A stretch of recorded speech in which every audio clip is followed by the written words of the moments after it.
Welcome to Reflections, a program where we discuss values and virtues for the transformation of the individual and the society in general. I am Father George Ehusani, and I have with me in the studio once again our friend, Dr. Okey Ikechukwu. You are welcome to the studio. Thank you. We are doing physical distancing. So even though we continue our social relationship, then physical element, yes. So Dr. Okey Ikechukwu is a well-known name in Nigeria. He is the executive director of Development Specs Academy, leadership and governance consultant. He's a prominent media personality and has done more than his fair share of what needs to be done to fix Nigeria.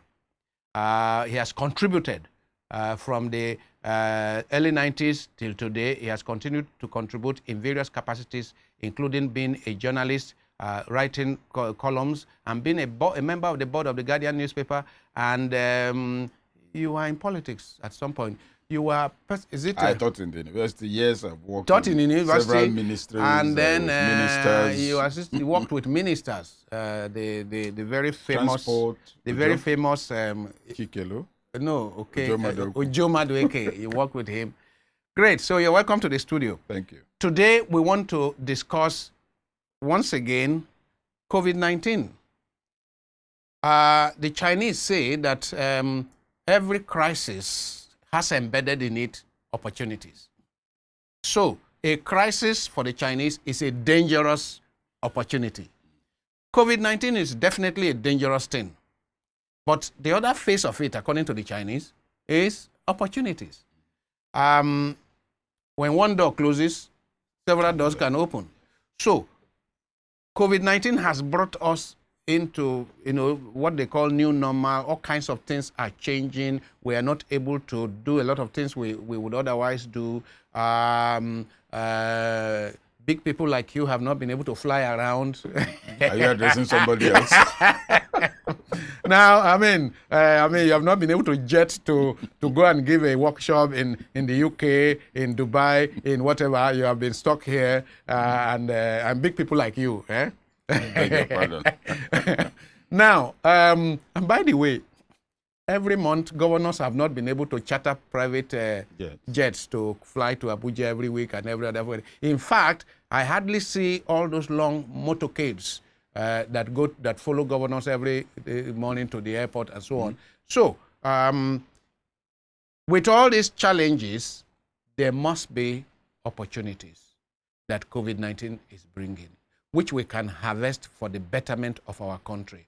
Opportunities not only economic, but also in our political arrangement, in our priorities, in healthcare, in education. So what are your thoughts on we don't need to keep lamenting the woes that COVID-19 will bring to us? Perhaps a mention of the challenges, but even more to discuss the opportunities. Well, it presents actually a lot of opportunities on various fronts. The thing to consider is that, let's just take ICT, for instance. ICT. Yeah. Government has spent a lot of money, organized a lot of conferences, buys computers every year, talks about going virtual. We've been forced in the months of the COVID lockdown to go virtual at zero cost. By force. Whether we like it or not. So people are now holding ministries that will ordinarily National Executive Council. Yes, ministry that will have spent 10, 20 million to organize any ICT related meeting, now hold the meeting because everybody can download Zoom. So the entire cost element is demystified, efficiency is enhanced, and we are seeing that it is possible to perform without being physically. So it has created opportunities at the level of public service. But at other levels too, schools have been quickly forced to upgrade. So teachers, you would have had to send for 3 months training on how to do online coaching. They've learned overnight. It in a week. Parents, I remember on one platform, because I still have somebody in school, a couple of the parents were complaining that, look, that why don't they give them the children's number so that the children will be the ones relating with the teachers on the Zoom instead of bringing parents in, that they don't have time for all of this. I was speechless. That is a parent, or these are parents complaining that they need not be involved in the education of their children. at a level that people will have been praying for in the past. Be in the classroom. And you don't have to see there. It's virtual. You can go later and download. So some of us on the platform. So you can even revise some things as an old parent. So some of us disagreed, and the school maintained the numbers of parents. But the point being that the schools too have come to see that they can actually save cost on personnel. Subjects that were made to look terrible, you're now forced to condense it into what somebody can understand quickly. So there's an overall skill upgrade, knowledge upgrade. At the level of health, if you want to, just before you go to health, unfortunately, what you have described with education now appears to be the prerogative of the average, of the middle class. Reason is that I hope you know that till today, hardly any government institutions, tertiary or secondary or primary, are able to do this online learning. No, they're not doing any such thing because they are analog. They are not funded. They are waiting for the literally all government institutions are analog. For the Stone Age to return, so they re-engage. So you see that there's a further socio-psychological and economic distancing of the poor because of this. That is my lament. And it's worsening the situation because they're going to come back with a backstep. The only potential advantage in that is that you may have a slight upswing in those who have keyed into the 21st century. And it will hit them that, look, I can't communicate. Can we make some quicker effort to bring these people on board? That's where that consciousness might hit. Let's suppose, okay, you've introduced an innovation in your church, which I've not heard about of anywhere, where people will register online. Yes. Fine. And book their seats. The building cannot take everybody. Yes. So people register online, book their seats in advance, indicate whether they are coming for 7 o'clock mass, 9 o'clock or 12. There's no crowding, as I see in other churches, where people will stand around the place, wasting their time standing in the sun. In fact, by the time it's even their turn, they are in no mood for holiness or worship. Now, that innovation is going to be taken around. Now, supposing you finish, the members of the parish who are unable to register, you as the entire diocese will be concerned too. So it is in that sense that I think there will be a quick upgrade if society must still function. People must digitalize. Digitalize, and then people will see the need to help others digitalize. Now, in the area of health. Of course, if you want to go do health education as government, you will organize town hall meetings, you will organize immunization, you go and address market women and tell them this is our plan on a huge budget. Now, simple hygiene, which used to be taught in school, COVID has forced us at the personal level to understand the meaning of hygiene. What we overlook is that we're actually living in a world that no longer respects hygiene. All you have to do is watch American films, whether it's action film, whether it's romance, whether it's comedy. Two of us are officers investigating a case. We walk into a place, buy a burger, and begin to eat it. That is the culture. You travel to the US, you walk into any of the fast food joints, and people pick up their burger, pick it, and they're eating. It's a dirty world, and it's not about the US. It's all over the world. UK, Germany. One of the first things that struck me when I began to, I said, the average non-African has really very dangerous health habits. Because most of the time the environment is sanitized. So here, what has that done for us? First, hygiene is upgraded. Secondly, part of what I thought would have happened with the COVID thing was that people still buy groundnut in bottles. How is it prepared locally? We have no idea. No, you roast it after this thing is dried out. Then they squeeze off squeeze off the shell, and then with their breath transmission. Then you put it in a bottle for it to incubate further, and people buy. It hasn't even occurred to anybody to do. Since the COVID-19 started, I told my staff, get me granite in husks. They've not opened, yes. In the husks. Because clearly, we have a very dirty habit. How can I buy that kind of granite? But it's still being sold. There are still market leaders. There is still a national disease control that has not even seen the need to educate on most of the basic things through which people eat at all levels. Such groundnuts, vegetables, the handling of food items. But you see, the overall positive impact is that the idea of washing your hand has become general. I recall I taught in a school in Lagos very briefly, a secondary school in Isaleko. One of the most shocking encounters because being new.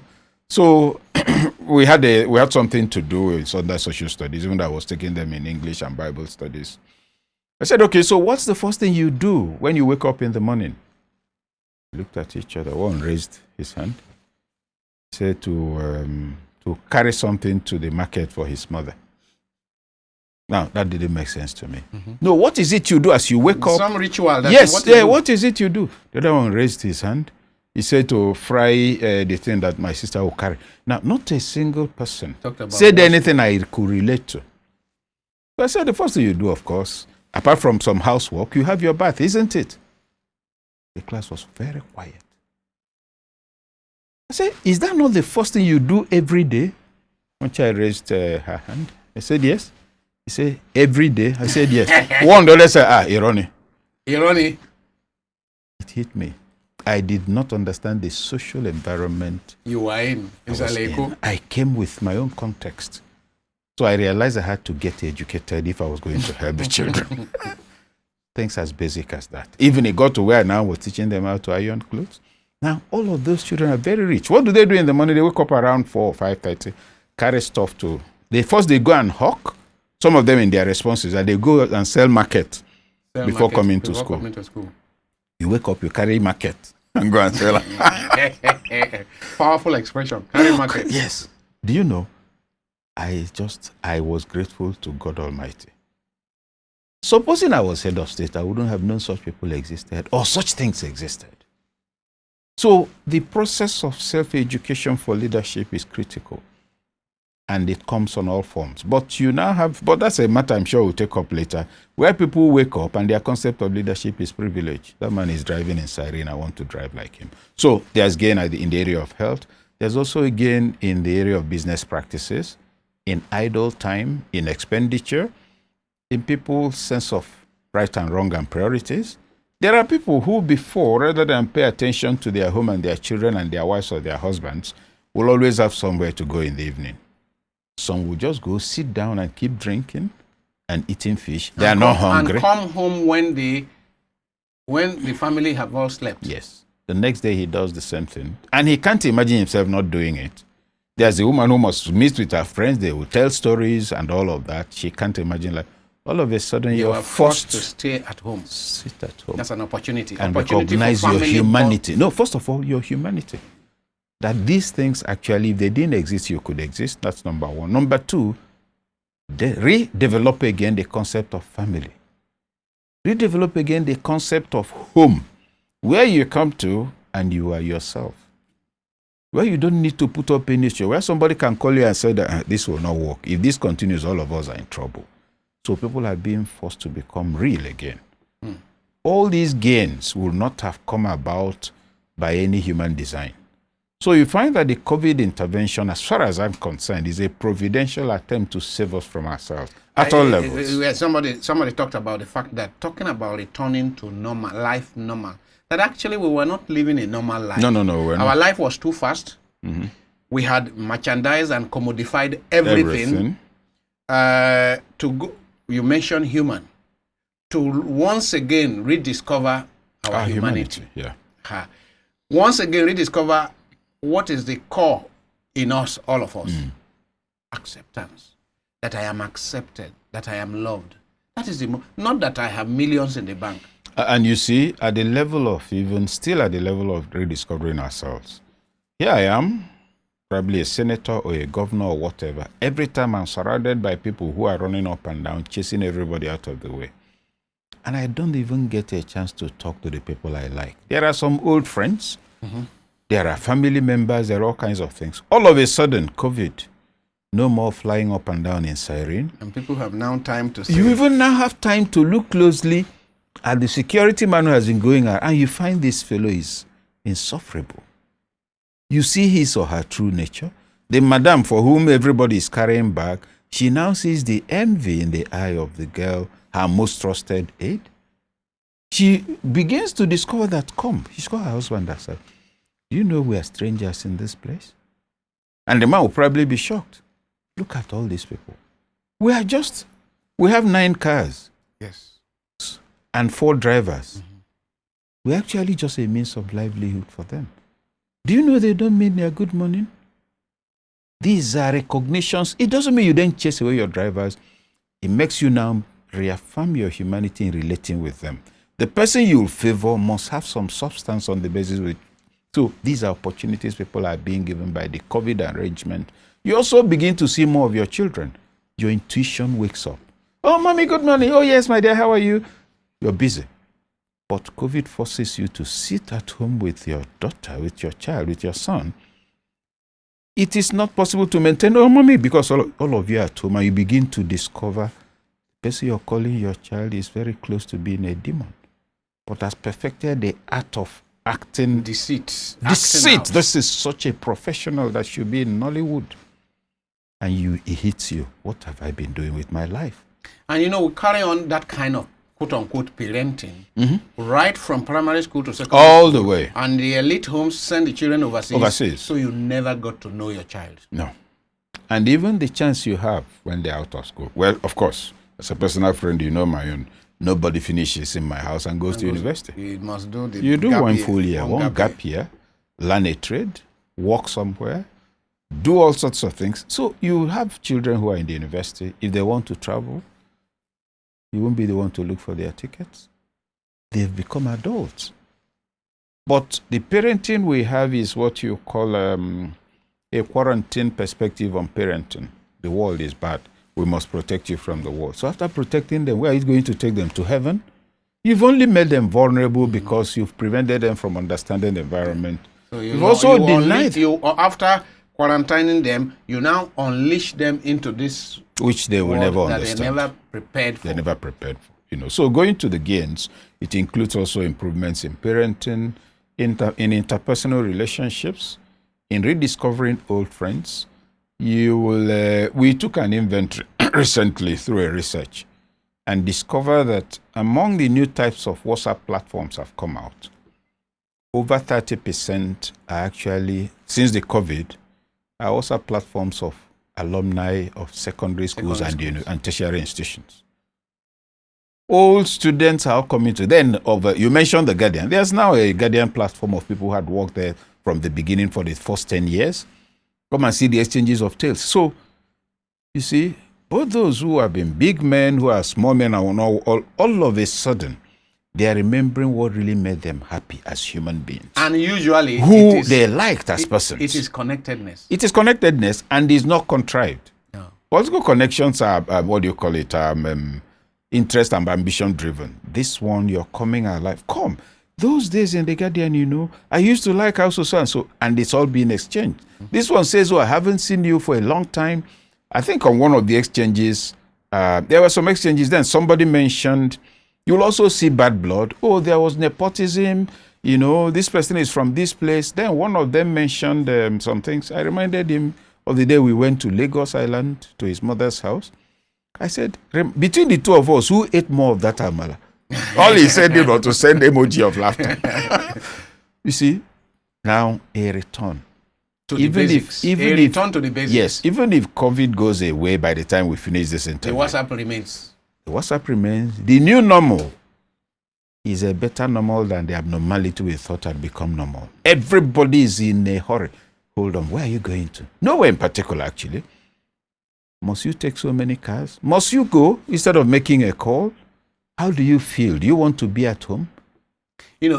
How ridiculous it is for people to have a retinue of cars. COVID brought it out. Because when you have that retinue of cars, your possibility of infection is higher. My madam takes one out, the driver is sent with one, the senior boy is sent with one, blah, blah, blah, blah, blah. Now they were all locked in. So it became obvious. We have no need for this. That we are surrounded by a lot that we do not need. Yeah. When you have to every week go remove the covering on the cars and warm them, it becomes a chore on its own. They became a burden. It became a burden. And in addition to all of that, the concept of big man is also being reviewed.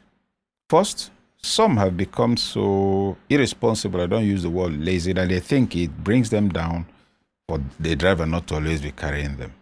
Now, because of fear of fear infection of from infection. the driver, you've let go of the driver. Yes. Now you're driving, your reflexes are better. Yes. You relate. It's helping your brain. Yes, it's helping you to live longer, and you're relating with people with genuine respect. Because you're not reading newspaper when you are driving. Yeah. You are looking at your environment. And you'll even know your neighborhood.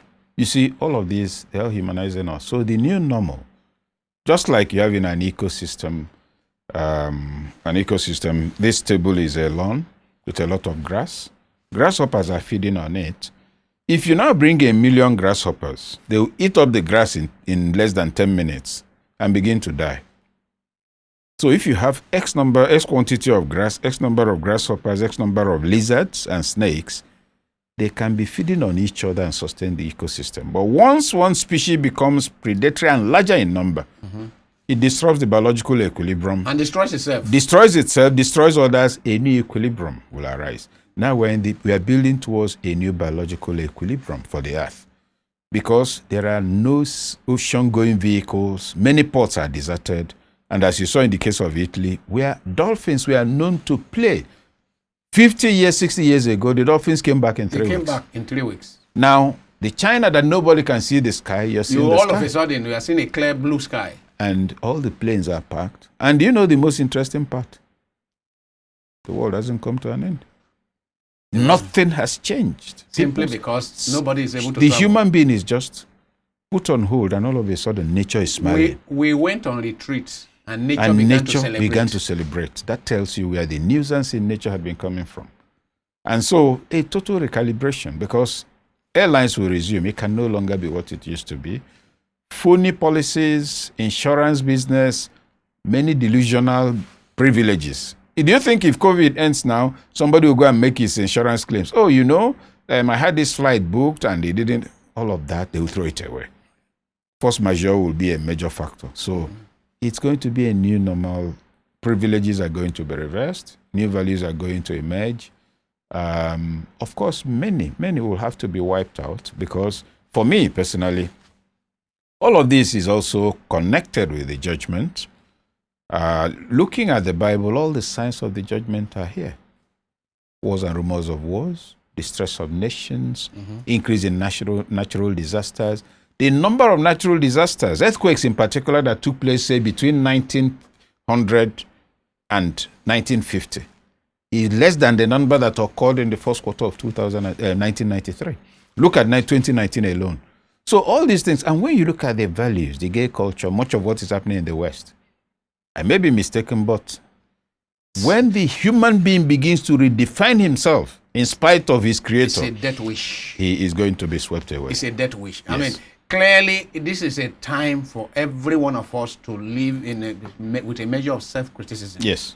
Like COVID-19, God allowed it to come. To wake us up out to of ourselves, love, actually. When I heard some cynics, on TV saying, how could he allow this? No. All you religious people who keep talking about where is God now? Where is God now? That is, I say, actually, this is now God at work. is where you see him. This is God at work. Because God wants us to slow down.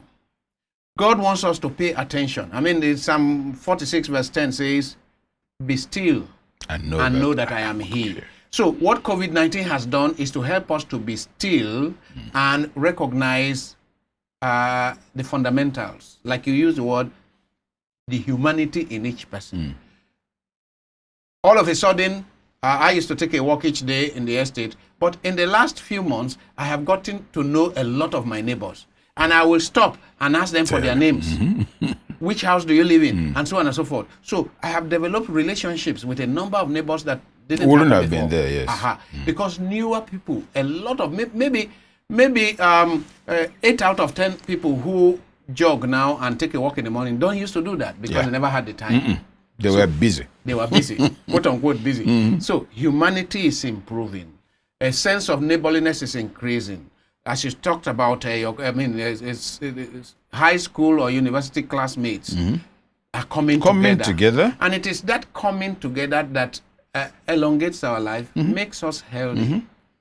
We are rediscovering old friends, childhood friends. And like you mentioned, the driving, helping the brain. What is reawakened in that reunion are some of the games that occurred when you were in class 1. Yes. Some of the quarrel that occurred between individuals, which everybody could remember. You laugh at it now. A return of youth. A change in the muscles of your face that you're not conscious of. Yes. More blood flows to parts of the brain Sure. containing that data that you had ignored before. Yes. And all of a sudden, you begin to move more towards simplicity. You begin to see that Andrew is still Andrew. Yes. Yes, James has more money now. James has gone into this, he's into all of that. But James is still not better than Andrew. Yes, it is. And so all of a sudden, a new respect that Andrew used to have returns because you've hit upon his essence again. The essence. And you've seen that James' essence deteriorated instead of improving. Now, these opportunities wouldn't have come but for COVID. But people are measuring it in financial terms. That's why I say we have commodified, we have merchandised everything. So we will now see it as all loss. Yes, whereas sometimes the only way help can come to people spiritually is for the materiality they are using that's beclouding them from their spirituality to be taken away from them. It is not sometimes. It is always. You know, then it is lo and always. behold, wait, come. Do I need this? Yes. And in any case, when he said, I can deal with you, do you know who I am? He's not talking about himself. He's talking about money in the bank, the policeman he can call and the rest of it. So he hits him. Come, I've actually been mistaking objects around me for my identity. Mm-hmm. Many, this has helped them And you wake know up what? to that. You know, in this country, you know, one of the intriguing things about COVID-19? You know that I don't know anybody in the slums that have died of COVID-19. Well, they already had high immunity because of the circumstances. They were living in. They are living in COVID, all right. What does that teach the privilege? Wrong lifestyle, wrong food choices, things that damage your organs, weaken your immunity, and therefore you've never really been living a real. And above all, the vulnerability of each person. So all your money, all your wealth, that guy who lives in the slum is walking around. Is even stronger than you. And by the way, you can't fly out. Yes, you can't fly.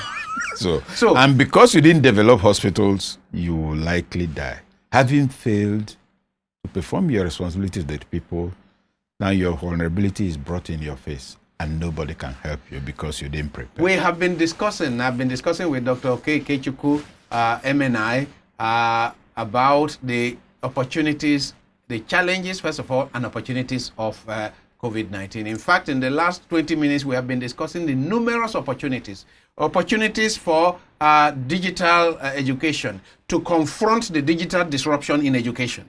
It used to be called before now, digital disruption in the educational process. Now we are confronting it frontally, and we are now harvesting the benefits of a digital revolution in education.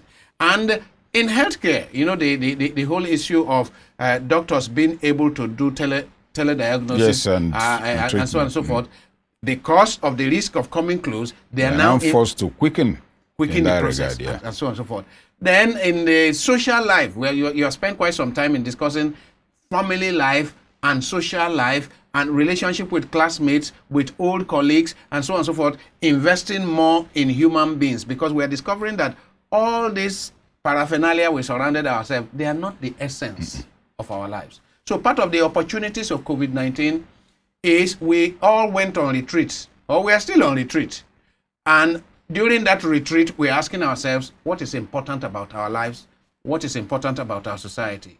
And I hope that when we do get to discuss leadership, corruption in our society, that COVID-19 will bet some opportunities and provide some opportunities for better leadership in our society. Because what all these gains on the personal and social level shouldn't leave out politics. Certainly. Certainly. On this note, we'll bring this to an end. I've been discussing with Dr. Okey, Ikechukwu, MNI, who is the Executive Director, Development Specs Academy, a leadership and governance consultant, and a well-known prominent media personality. Thank you for coming. Thank you very much. I do like this. Me too. Thank you. Thanks.